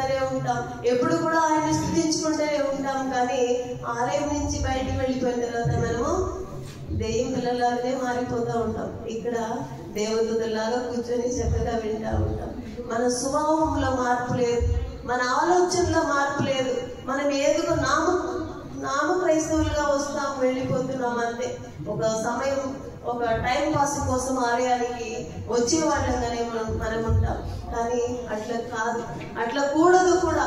దేవుని హృదయపూర్వకంగా ఆయన్ని ఆరాధించుకోవడానికి మనం ఉండాలి. ఎవరు చూసినా చూడకపోయినా దేవుని కోసము, దేవుడి యొక్క కళ్ళు CCTV కన్నా పెద్దది. మనం ఏ మూలలో ఉన్నా, ఏ భూలోకంలో ఉన్నా ఆయన కళ్ళు మనల్ని చూస్తూనే ఉంటుంది అన్నది గమనించుకొని మన ప్రవర్తనని మనం సరి చేసుకోవాలి, మన ఆలోచనని మనం సరి చేసుకోవాలి. ఇప్పుడు నేనేం ఆలోచించుకుంటున్నానో మీకు తెలియదు, కానీ దేవుడికి తెలుసు నేనేం ఆలోచించుకుంటున్నానో అనేసి. కాబట్టి మనల్ని మనం సరి చేసుకోవాలి. రాబోయే ఉగ్రత దినంలో నుంచి మనం తప్పించబడాలంటే మనము దేవుని యొక్క మాటలు విని, దేవుని యొక్క సేవకుల యొక్క మాటల్ని మనం విని మనం ముందుకు సాగిపోవాలి. ఆయన రాకడలో మనం ఎత్తబడే గుంపులో ఉండటకు మనల్ని మనం ఆయత్తపరచుకోవాలి. హల్లెలూయా. ఆయత్తపరచడం అంటే ఎలా? ఈ 10 కన్యకలు ఉన్నారు కదా, వాళ్ళు 10 మంది చాలా భక్తిగా ఉన్నారు, దేవుని కోసం కాసుకొని కూర్చున్నారు. కానీ సిద్ధపాటు లేదు. ఈ 10 మందిలో 5 మంది సిద్ధపాటు కలిగి ఉన్నారు, 5 మంది నిర్లక్ష్యమైన స్వభావంతో ఉన్నారు. 5 మంది దేవుని సన్నిధిలో ఆయన రాకడలో ఎత్తబడ్డారు, 5 మంది చేయి విడవబడిన వాళ్ళుగా ఉండిపోయినారు. వాళ్ళు కూడా నూనెని తీసుకెళ్ళలేదు. ఈ 5 మంది సిద్ధపాటు కలిగి ఆయిలన్నీ కూడా పెట్టుకున్నారు. మనం ఎంత నీతిమంతులు అనుకొని పోయి ఒక చిన్న పాపము చేస్తే మనం దుర్మార్గులమే. కానీ ఎంతో దుర్మార్గ జీవితం జీవిస్తున్న మనుషులు కూడా ఒక్క నిమిషం వాడి మనసులో అయ్యో నేను చేస్తున్న తప్పు అని గ్రహించి పశ్చాత్తాపడి దేవుని సన్నిధికి పెడితే వాళ్ళు నీతిమంతులుగా ఎంచబడతారు. హల్లెలూయా. యెహెజ్కేలు 3:11 ఒకసారి చదువుకుందాం. బయలుదేరి చెరలోనున్న నీ జనుల ఎద్దుకు పోయి ఈ మాటలు ప్రకటింపుము. ఈ మాటల్ని ప్రకటింపు. వారు వినను వినకపోయినను ప్రభువైన యెహోవా ఇలాగ సెలవిచ్చుచున్నారని చెప్పుమని ఆయన నాతో సెలవిచ్చెను. ప్రభువైన యెహోవా ఇలాగ సెలవిచ్చుచున్నారని చెప్పమని ఆయన నాతో సెలవిచ్చెను. వినినా వినకపోయినా సేవకుడు ఒక బాధ్యత, మీకు వాక్యము బోధించడం. వింటే పరలోక రాజ్యానికి వెళతారు, వినకపోతే నరకాన్ని ఎట్లో రెడీగా ఉంది. మనకు 2 మార్గం ఉన్నాయని చాలా మంది సేవకులందరూ కూడా చెప్పుకుంటూ ఉంటారు. ఒకటి విశాలమైన స్థలము, ఒకటి ఇరుకైన స్థలము. విశాలమైన స్థలాన్ని ఎంచుకొని మనం వెళ్ళిపోతే ఈ లోక ఆశలకి, ఈ లోకంలో లగ్జరీనెస్ కి మనం అలవాటు పడి అలా వెళ్ళిపోయినామనుకో మనకు ఉన్నదంతా నరకాన్ని. నరకంలో మండి పురుగులు చావదు, అగ్ని ఆడదు, పురుగు చావదని చెప్తున్నా. కొంచెం ఈ ఎండకే మనం తట్టుకోలేకపోతున్నాం. ఈ ఎండ కారణం చాలా మంది ఈ సంఘానికి రాలేదని నేను అనుకుంటున్నాను. కానీ నరకం ఎట్లా ఉంటుందో ఊహకి అందరిది ఆ నరకము. పరలోక రాజ్యం కూడా అలాంటిదే. అంత గొప్ప సంతోషము, బంగారు రోడ్లు అన్ని కూడా దేవుని యొక్క సన్నిధిలో మనమందరూ ఒక దేవదూతలాగా తిరిగే ఒక అవకాశం వస్తుంది. హల్లెలూయా. దేవుడి నామానికి మహిమ కలుగునుగాక. కొన్ని సందర్భాల్లో దేవుడు మనల్ని పుట్టినప్పుడే, మన తల్లి గర్భమున రూపింపబడినప్పుడే ఆయన ఒక ప్రణాళిక పెట్టి ఉంటాడు, మనకి ప్రత్యేకపరిచి ఉంటాడు. ఏమని ప్రత్యేకపరిచి ఉంటాడు? ఈ బిడ్డ ఎంతకాలం పెరిగి నా కోసం ఇది చేయాలి, ఇది వాళ్ళ ఎండు అట్లనేసి దేవుని యొక్క నిర్ణయం ప్రకారమే ప్రతి మనిషి కూడా లోకంలో పుడతాడు. కొందరు దేవుని చిత్తాన్ని ఎరిగి ఆయన మాటకు లోబడి ఆయన కార్యాన్ని నెరవేర్చడానికి పరిగెత్తా ఉంటారు. కొందరు అన్ని కూడా తునీకరించేసి నరకంలో వెళ్ళిపోవడానికి రెడీ అయిపోతా ఉంటారు. అది తగిన కాలం, ఎంత కాలం దేవుడు మనకి ఇచ్చినాడో ఆ కాలం వరకు మనం ఈ లోకంలో నివసించాల్సిందే. హల్లెలూయా. దాన్ని ఎవరు కూడా ఏమి కూడా చేయడానికి అడ్డుకోవడానికి లేదు. స్టెఫెనీకి కొంచెం కాలమే దేవుని యొక్క సేవ చేశాడు. సగం మంచి స్టెఫెనీ గురించి అందరికీ తెలుసు కదా. ఆయన కాలం ముగిసింది. కాబట్టి దేవుడు తీసుకున్నాడు. యోహాను, దేవునితో ఉన్న శిష్యుల్లో యోహాను కూడా ఒక ప్రత్యేకమైన ఒక మనిషి. అతనికి చాలా కాలం వరకు ఎన్నో కష్టాలు ఉపద్రవాలు పడి లాస్ట్ లో ఒక దీవులో తీసుకుని వదిలేసినారు. ఆయన చాలా ముసలాయన అయిన తర్వాత ఆయన ప్రణాళిక, దేవుడి యొక్క ప్రణాళిక, ఈయన వల్ల కొన్ని దర్శనాలు, కొన్ని లేఖనాలు రాయబడాలి అట్లని చెప్పి ఉండింది. కాబట్టి అవన్నీ కూడా నెరవేర్చడానికి అతని కాలం. మనకు కూడా ఎంతకాలం ఇవ్వబడిందో తెలీదు. దేవుని చిత్తాన్ని మనం ఎలా ఎరగాలి, మనం ఎలా ఆయన కార్యాన్ని నెరవేర్చాలి అన్న ఆలోచన చేసుకొని మీరు వాక్యాన్ని చదువుకొని ప్రతిరోజు కూడా దేవుని సన్నిధిలో దేవునితో బాండ్ అయి ఉన్నారంటే దేవుడే మిమ్మల్ని నడిపిస్తాడు. ఆలోచనకర్తగా ఆయన ఉండి మనల్ని తప్పకుండా నడిపిస్తాడు. ఆపత్తు, కష్టము, ఇరుకు అన్నిట్లో నుంచి కూడా ఆయన మనకి జయాన్నిస్తాడు. అన్నిటికీ నేను ఒక ప్రత్యేక సాక్షి. నేను నిలబడింది, నా కుటుంబం నిర్మూలము కాకుండా ఉన్నది కూడా దేవుని యొక్క ప్రత్యేకమైన కృపే. ఆయన కృపని మనం పొందుకోవాలంటే ప్రతిరోజు ఉదయమున ఆయన కృప నూతనంగా ఉందంట. ఇజ్రాయేల్ జనాలు మన్నాన్ని తీసుకోవడానికి ఉదయమున లేచి వెళ్ళేవారు. సూర్యోదయం వచ్చినప్పుడు అవన్నీ కూడా కరిగిపోయేది. అదే విధంగానే మనము ఆయన యొక్క వాత్సల్యత, ఆయన యొక్క కృప ఉదయమునే మనకు దొరుకుతుందంట. ఎండ రావడానికి ముందే దేవుని పాదంలో మనం కూర్చొని ఆ కృప పొందుకుంటే ఆ రోజంతా కూడా ఎన్ని ఇబ్బందులు వచ్చినా, పోరాటాలు వచ్చినా అన్నింటినీ కూడా జయించుకోవడానికి దేవుడు శక్తిని ఇస్తాడు. పోరాటాన్ని చూసి మనం దాంకోవద్దు. పోరాటాన్ని ఎదిరించుకునే శక్తిని దేవుని దగ్గర మనం పొందుకోవాలి. ఎన్ని పోరాటాలు వచ్చినా ఏం చేస్తాయి పోరాటాలు? కొంతసేపు మనల్ని ఏడిపిస్తాయా, లేకపోతే అవమానం పరుస్తూ ఉంటాయా? అంతే కదా. దానికోసం మనం ఎందుకు కృంగిపోవాలి, కూలిపోవాలి? క్రీస్తు మన పక్షాన ఉన్నాడు. జయ క్రీస్తు అంటే ఆయన జయించేవాడు. ఆయన మనకు తోడున్నాడు. కాబట్టి మనము ఆ క్రీస్తుని కూడా పెట్టుకొని ముందుకు సాగిపోవాలని ప్రతి వాళ్ళకి కూడా నేను మనవి చేస్తున్నాను. దేవుని యొక్క సేవకులు కాపు సంఘానికి కాపులా దేవుడు ఉంచి ఉన్నాడు. కాబట్టి దేవుని యొక్క సేవకులు కూడా ఈ మాట నేను తెలుపుతున్నాను. ప్రతి ఒక్క ఆత్మ, ప్రతి ఒక్క గొర్రె పిల్ల యొక్క రెస్పాన్సిబిలిటీ కూడా సేవకుల దగ్గర ఉంది. గొర్రె పిల్లలందరూ కూడా సేవకుల మాటకు విని ఆపదకు తప్పించుకునే ఒక మార్గంలో మనం ముందుకు సాగిపోవాలి. మనం అందరం కూడా ఒకే సంఘము, పరలోక రాజ్యంలో వెళ్ళి దేవుడు పెళ్లి కుమార్తె సంఘం అంటారు. ఇవన్నీ రకరకాలుగా డెమామినేషన్ అంతా ఉండొచ్చు, కానీ మనము అందరూ కూడా పెళ్లి కుమార్తె సంఘమే. అందరూ కూడా ఒకేలాగా మరురూపమై, అంటే ట్రాన్స్ఫార్మేషన్ చేయబడి దేవుని సన్నిధిలో వెళ్ళిపోతాం. అక్కడ మనకి దుఃఖం ఉండదు, కన్నీళ్ళు ఉండదు. మనం పడిన కష్టము, కన్నీళ్ళు అన్ని కూడా పర్మనెంట్ గా తుడవబడతాయి. ఆ దేవుని యొక్క సన్నిధిలో అంత ఆనందం ఉంటుంది.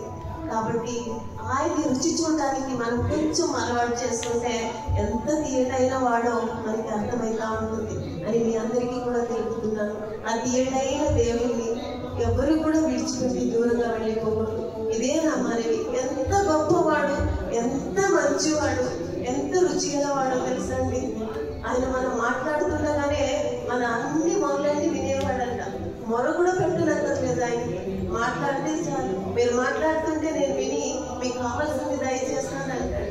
ఎంత గొప్ప దేవుడిని మనం కలిగి ఉన్నామంటే మనమందరం కూడా ధన్యులుగా మనం భావిస్తున్నాం. హల్లెలూయా. దేవుని నామానికి మహిమ కలుగుగాక. ఈ సమయాన్ని ఇచ్చిన సేవకునికి నా ప్రత్యేకమైన వందనాలు. ఈ ప్రతి ఒక్క వాక్యం కూడా మన హృదయంలో పదిలపరచబడాలని దేవుని నామంలో నేను కోరుకుంటున్నాను. దేవుడు మనకి తోడే ఉండి నడిపించుగా. నామానికి మహిమ కలుగును గాక.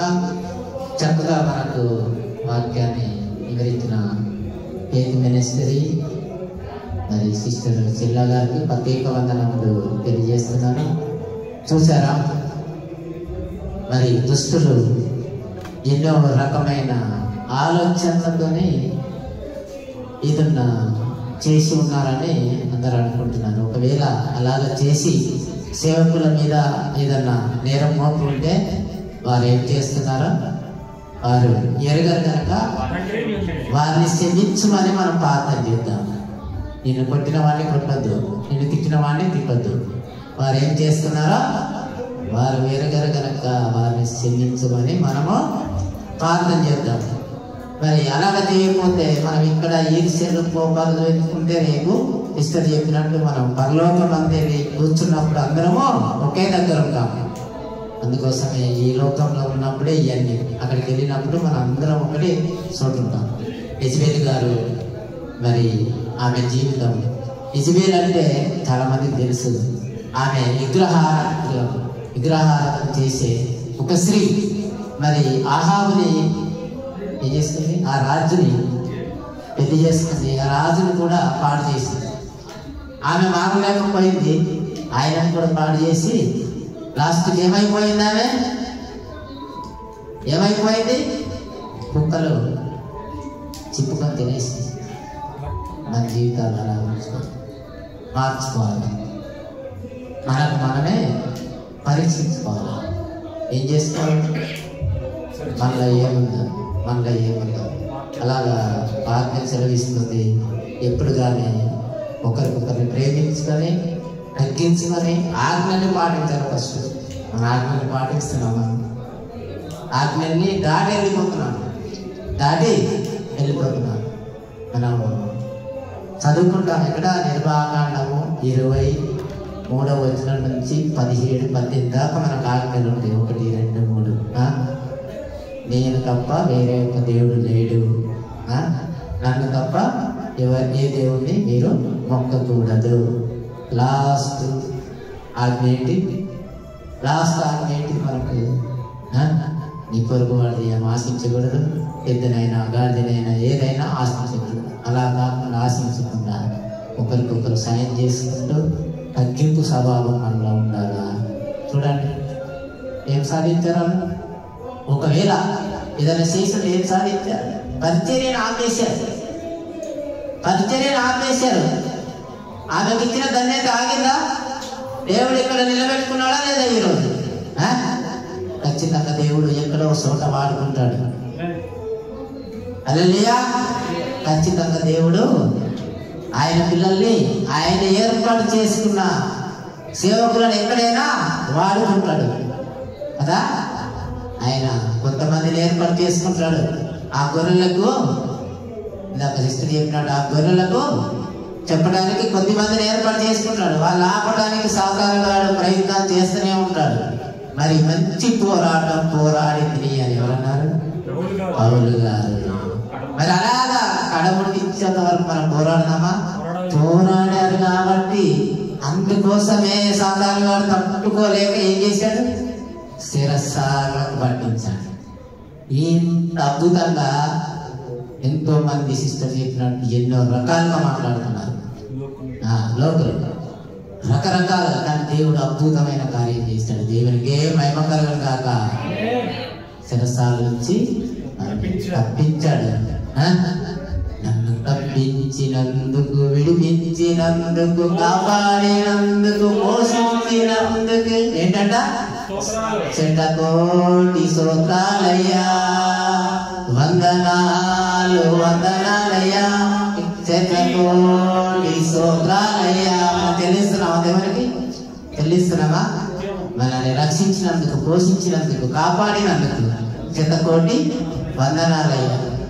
ఎప్పుడు అనుదినం మనం లేచిన దగ్గర నుంచి దేవుడు మనతోనే ఉండాలంటే మనం ఏం చేయాలా? ప్రార్థన సార్థం ఉండకూడదు. ఒకవేళ మనం ఏమైనా చేసినా, అలాంటివి ఏమైనా మన మనసులో వచ్చినా, మనం పడుకున్నప్పుడు ఇవన్నీ చెప్తున్నారా? నేనైతే చెప్తానండి, మీరు చెప్తున్నారా? దేవా ఏమని చెప్తారు? నేను చెప్తాను చూడండి. దేవా ఈ పొద్దున్న నుంచి నేను లేచిన దగ్గర నుంచి ఇప్పటి వరకు నేను ఇప్పుడు పడుకుంటున్నాను, మిమ్మల్ని జ్ఞాపకం చేసుకుంటున్నాను. నా కళ్ళు ఏ సూపులు చూశాయో, వ్యర్థమైన సూపులు. నేను ఎవరినన్నా వ్యర్థంగా ఆలోచించుంటే, ఎవరినన్నా మోసం చేస్తుంటే, ఎవరినన్నా అన్యాయం చేస్తుంటే నన్ను క్షమించు. నేను ఎవరి మీద కోపాన్ని పొందుకుంటే తెల్లారి వరకు, సూర్యం వచ్చే వరకు ఆ కోపం నన్నలో తీసివేయమని మనం ప్రార్థన చేస్తున్నారా?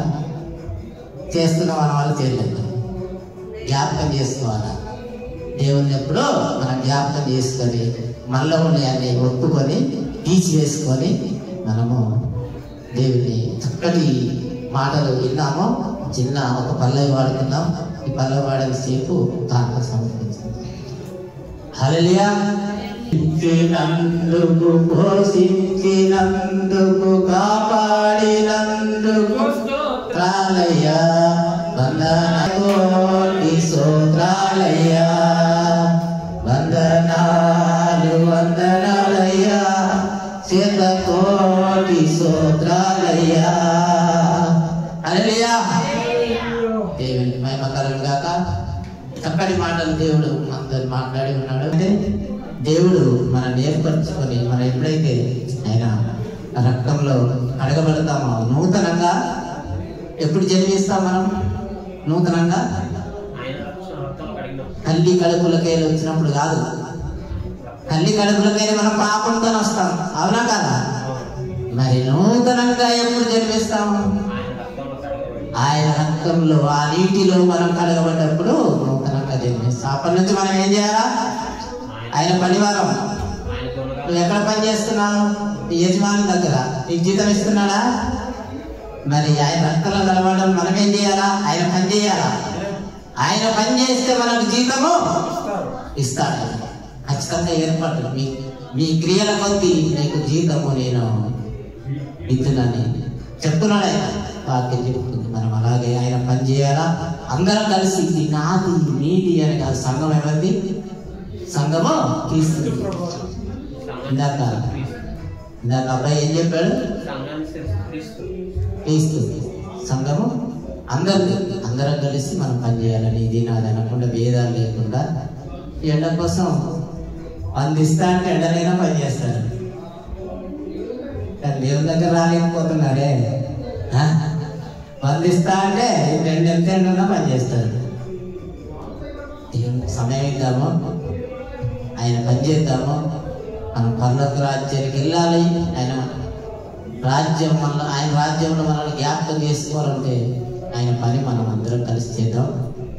కొద్ది మాటలు దేవుడు దీవించి ఆశీర్వదించిన కాక ఈరోజు మరి సంఘాన్ని ప్రేమించి అమ్మగారికి దేవుడు ఎక్కడ వాడుకుంటాడో ఎవరిని ఎప్పుడు తెలియదు. ఆమె దాదాపు 27వ తారీఖు అంటే 2 నెలలుగా వస్తుంది. అప్పటి నుంచి ఆగిపోయింది. దేవుడు 3 స్త్రీల కూడికలు నేను 4వ స్త్రీల కూడిక 4వ స్త్రీల కూడికగా ఆమెను వాడుకున్నాడు. ఆమెతో పాటు వచ్చిన మన సిస్టర్కి కూడా ప్రత్యేక వందనాలు.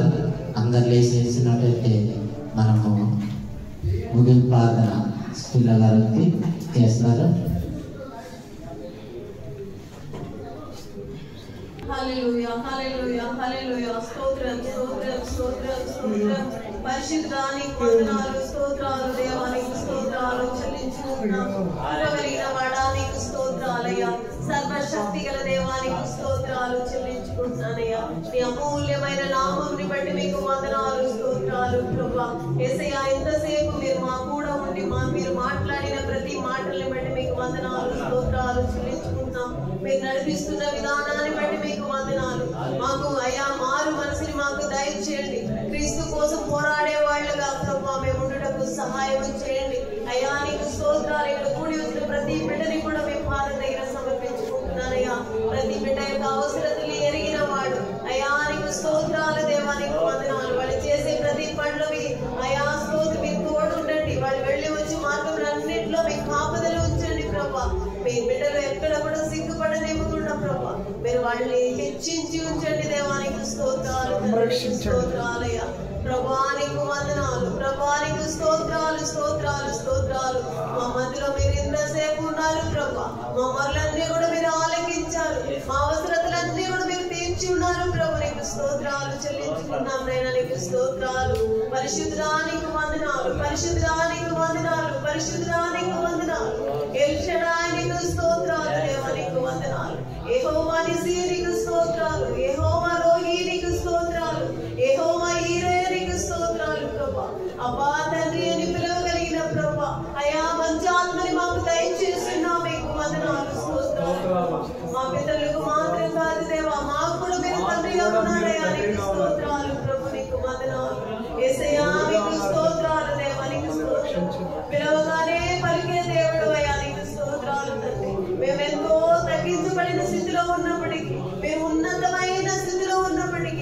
కన్నులు మమ్మల్ని చూసిందే దేవా, మీకు వందనాలు. మేము ప్రభా నశించిపోకుండానట్లు మమ్మల్ని ఎత్తి పెట్టుకొని నడిపిస్తున్నావే, నీకు వందనాలు, స్తోత్రాలు యేసయ్యా, నీకు వందనాలు.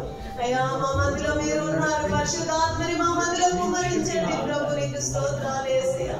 మా పని పాటలంతా కూడా మీరు తోడు ఉండండి అయ్యా, నీకు స్తోత్రాలు, స్తోత్రాలు నైనా, నీకు వందనాలు చెల్లించుకుంటున్నాం నైనా. ఇక్కడ వచ్చిన ప్రతి బిడ్డని కూడా తనితనిగా పేరుగా వాళ్ళని, వాళ్ళ కుటుంబాన్ని, వాళ్ళు చేసే ప్రతి పనిని కూడా మీరు దీవించండి యేసయ్యా. స్తోత్రాలైనా మీకు సాక్షిగా జీవించడం వాళ్ళకు కృప చూపించండి, సాక్షి అయిన జీవితాన్ని ప్రభా వాళ్ళు ప్రభు స్తోత్రులైనా అయ్యా మీకోసం నిలబడేవాళ్ళుగా ప్రభా మీరు కృప చూపించండి. ఈ సంఘంలో నాటబడిన వారుగా, ఫలించే వారుగా వాళ్ళని మార్చండి యేసయ్యా. అయ్యా శోధనకి తట్టుకునే శక్తిని ఇవ్వండి యేసయ్యా, నీకు వందనాలు, స్తోత్రాలు. సేవకుని బట్టి మీకు వందనాలు. ఇంకా బలపరచండి, ఇంకా అనేక ఆత్మల కోసం పోరాడేవాడుగా, ప్రార్థించేవాడుగా, కావలివాడుగా ఉండటానికి నిజమైన ప్రభా స్తోత్రములైనా అయ్యా మీ కావలి కాసేవాడుగా ఉండటకు కృప చూపించండి యేసయ్యా. మంచి కావలిగా నన్ను ఉంచండి యేసయ్యా, నీకు వందనాలు, స్తోత్రాలు ప్రభా. యేసయ్యా నీకు వందనాలు, స్తోత్రాలు చెల్లించుకుంటున్నాను యేసు, నీకు వందనాలు అయ్యా.